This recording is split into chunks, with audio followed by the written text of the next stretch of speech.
श्रोताओ, edu.insight पर आप सभी का स्वागत है। आज हम आपके लिए लेकर आए हैं वर्ल्ड हिस्ट्री के कुछ टॉपिक्स। तो आइए सबसे पहले स्टार्ट करते हैं फ्रांसीसी क्रांति के साथ। फ्रांसीसी क्रांति 14 जुलाई 1789 को पेरिस में ब्रेस्टिल जेल पर हमले के साथ शुरू हुई थी। इस घटना को क्रांति का प्रतीक माना जाता है और फ्रांस में बेस्टिल दिवस के रूप में मनाया जाता है। फ्रांसीसी क्रांति स्वतंत्रता, समानता और बंधुत्व जैसे प्रबुद्धता के विचारों से प्रेरित थी। फ्रांसीसी क्रांति फ्रांस और उसके उपनिवेशों में सामाजिक और राजनीतिक उथल-पुथल का परिणाम था, जो 1789 में शुरू हुई और 1799 में समाप्त हुई। उदारवादी और कट्टरपंथी विचारों से प्रेरित होकर राजशाही को उखाड़ फेंकने ने यूरोप के अन्य हिस्सों में पूर्ण राजशाही के पतन को प्रभावित किया। 1776 की अमेरिकी क्रांति में फ्रांसीसी भागीदारी एक बहुत ही महंगा केस था, जिसने देश को दिवालियापन की स्थिति में छोड़ दिया था, जिसे कि फ्रांसीसी क्रांति के एक महत्वपूर्ण कारण के रूप में माना जाता है। इसमें किंग लुइस के अत्यधिक खर्च से भी मामलों में मदद नहीं मिली। खाली शाही खजाने खराब फसल और खाद्य कीमतों में वृद्धि ने गरीब ग्रामीण और शहरी आबादी में बहुत ही ज्यादा अशांति की भावना पैदा कर दी थी। कर लगाने से मामला और भी बिगड़ गया, जिससे कोई राहत नहीं मिल पाई। परिणाम स्वरूप फ्रांस में दंगे, लूटपाट और आम हड़तालें आम बात बन गई थी।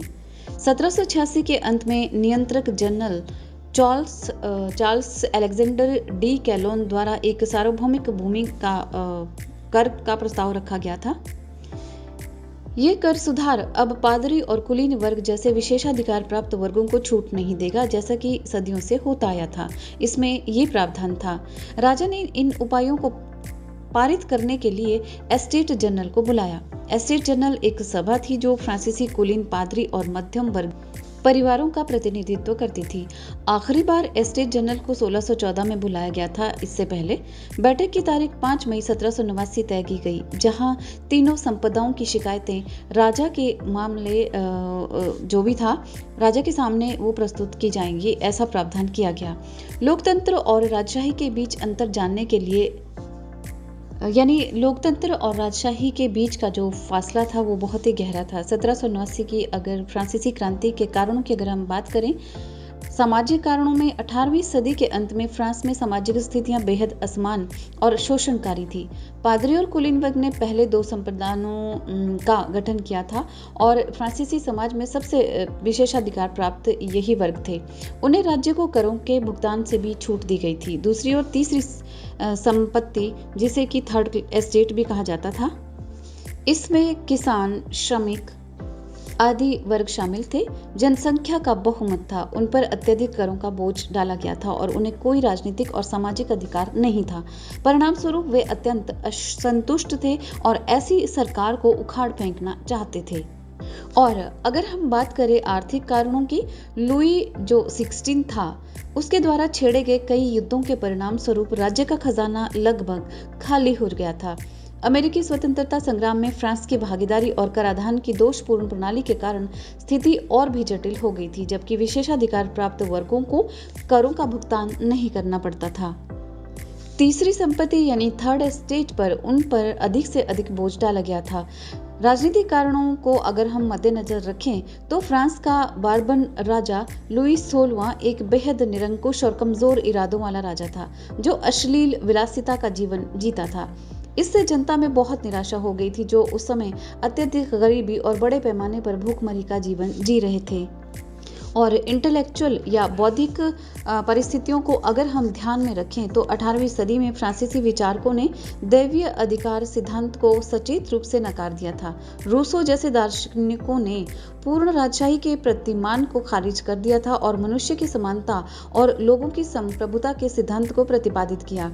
उन्होंने पुरानी राजनीतिक व्यवस्था यानी प्राचीन शासन की दोष रेखाओं को उजागर करने और लोकप्रिय में असंतोष को व्यक्त करने में महत्वपूर्ण भूमिका निभाई थी।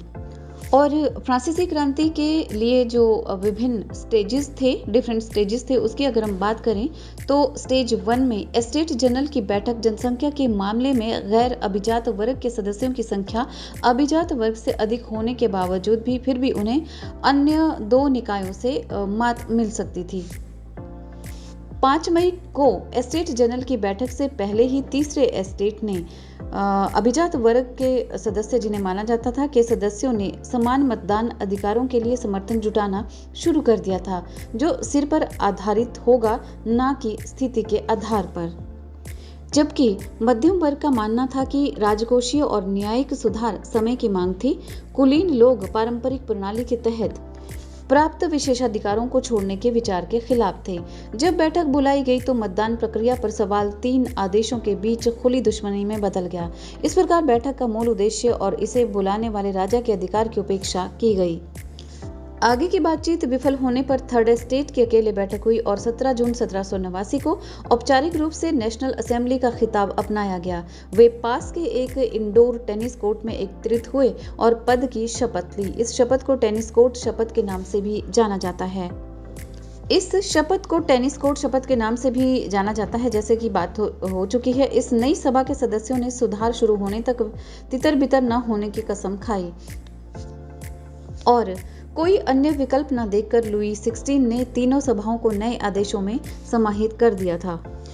फ्रांसीसी क्रांति के दूसरे चरण की अगर हम बात करें तो फ्रांसीसी क्रांति शुरू होती है वर्साई में नेशनल असेंबली की बैठक जारी होने के बाद। वर्साई में नेशनल असेंबली की बैठक जारी रही। इस बीच भय और हिंसा ने पेरिस को निगल लिया था। आसन्न सैन्य तख्तापलट के बारे में बहुत सारी अटकलें लगाई जा रही थी। इसके कारण विद्रोह हुए, जिसके परिणाम स्वरूप 14 जुलाई 1789 को बेस्टिल किले पर कब्जा कर लिया गया। इस घटना ने फ्रांसीसी क्रांति की शुरुआत को चिन्हित कर दिया था। क्रांतिकारी उत्साह की लहर पूरे ग्रामीण इलाकों में फैल गई थी, जिसके कारण किसान विद्रोह हुआ, जिसमें कर वसूलने वालों के साथ साथ स्वयं अभिजात वर्ग के कई घर भी जला दिए गए।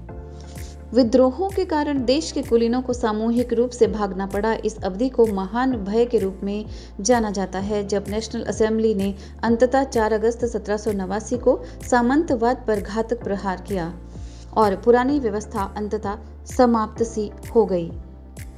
तीसरे चरण में मनुष्य के अधिकारों की यानी कि मानव अधिकार की घोषणा की गई।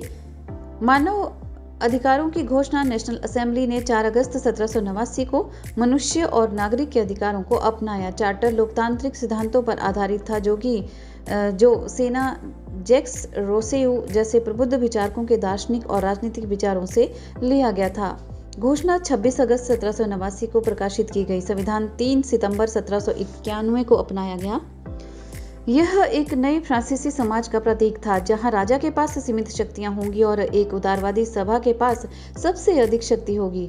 हालांकि ये गॉर्जियस डेंटन और मैक्सिमिलियन डी रोबेस्पेरे जैसे सभा के कट्टरपंथी तत्वों के लिए पर्याप्त नहीं था, जिन्होंने राजा पर मुकदमा चलाने और सरकार के अधिक गणतांत्रिक स्वरूप की मांग की थी। फ्रांसीसी संविधान को 3 सितंबर 1791 को अपनाया गया था। हालांकि ये राजा की शक्तियों को सीमित करके अपने रुख में उदार लाने के प्रतीक माना जाता है, लेकिन मैक्सिमिलियन डी रोबेस्पेरे जैसे कि विधानसभा के अधिक कट्टरपंथी सदस्यों के लिए, जो चाहते थे कि लुई 16वें पर मुकदमा चलाया जाए।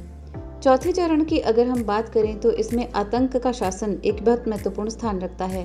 क्रांति ने और अधिक क्रांतिकारी मोड़ ले लिया था जब विद्रोहियों ने एक समूह ने पेरिस में शाही निवास पर हमला कर लिया और 10 अगस्त 1792 लुई 16 को गिरफ्तार कर लिया गया। अगले महीने पेरिस में क्रांति के दुश्मन होने का आरोप लगाने वाले कई लोगों की हत्या कर दी गई। इनमें से कुछ में क्रांति की उदारवादी आवाजें भी शामिल थी। विधानसभा को राष्ट्रीय सम्मेलन द्वारा प्रतिस्थापित किया गया, जिसने फ्रांस गणराज्य की स्थापना और राजशाही के उन्मूलन की घोषणा की। 21 जनवरी 1793 को राजा लुई 16वें को मौत की सजा दे दी गई और राजद्रोह के लिए फांसी की सजा दी गई। उनकी पत्नी मैरी एंटोनेट 9 महीने बाद उनका अनुसरण करेंगी। इस बात को मद्देनजर रखा गया। राजा की फांसी ने फ्रांसीसी क्रांति के सबसे हिंसक और अशांत चरण आतंक के शासन यानी कि रूल ऑफ टेरर की शुरुआत को चिन्हित किया।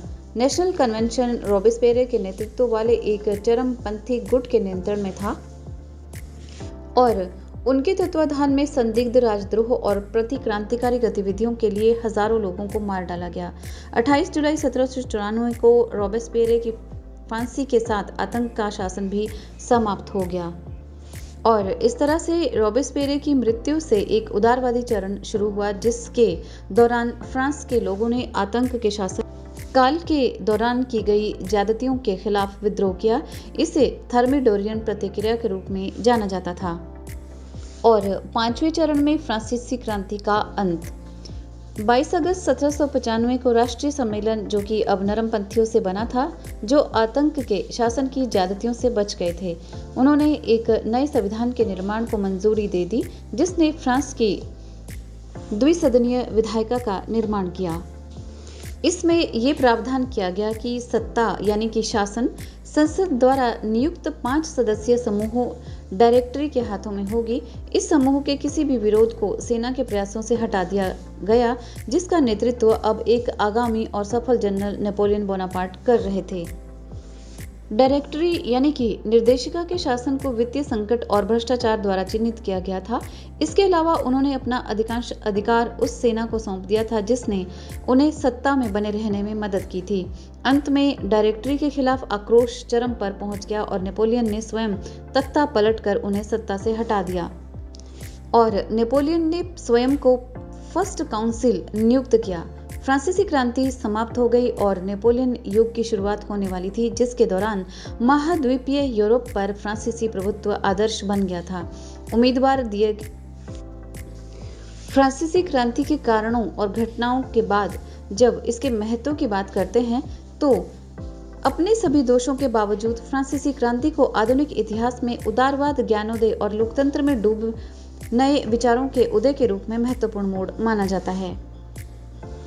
इन आदेशों और आदर्शों को फ्रांसीसी सेनाओं द्वारा पूरे यूरोप में लागू किया गया, जिन्होंने गणतंत्र के अस्तित्व को बनाए रखने के लिए मदद की थी और कई युद्ध लड़े थे।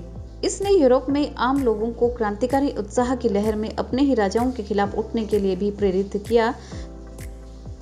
हालांकि अधिकांश को कठोरता से दबा भी दिया गया था। क्रांतियां 19वीं शताब्दी के शुरुआती वर्षों तक जारी रही, जिसमें पूरे यूरोप में कई पूर्ण राजशाही का पतन हुआ। इसमें सबसे बढ़कर फ्रांसीसी क्रांति ने सामंतवाद को समाप्त कर दिया था और व्यापक रूप से परिभाषित व्यक्तिगत स्वतंत्रता में भविष्य की प्रगति का मार्ग प्रशस्त किया। फ्रांसीसी क्रांति का मुख्य कारण लुई 16वें का निरंकुश शासन, फ्रांसीसी समाज का विभाजन, बढ़ती कीमतें, दार्शनिकों की प्रेरणा, मध्यम वर्ग की भूमिका रही, निष्कर्ष रूप में हम ये कह सकते हैं। और क्रांति ने फ्रांस को एकीकृत किया और राष्ट्र राज्य की शक्ति को बढ़ाया। इसने चुनाव, प्रतिनिधि सरकार और संविधान जैसी लोकतांत्रिक संस्थाओं की स्थापना में महत्वपूर्ण भूमिका निभाई, जो कि फ्रांसीसी क्रांति के महत्वपूर्ण परिणामों में से माने जाते हैं। इसी तरह की महत्वपूर्ण जानकारियों के लिए आप सुनते रहिए edu.insight। लाइक कीजिए, शेयर कीजिए, सब्सक्राइब कीजिए और अगर आपके कोई सुझाव हैं, आप हमें सुझाव भी दे सकते हैं। धन्यवाद।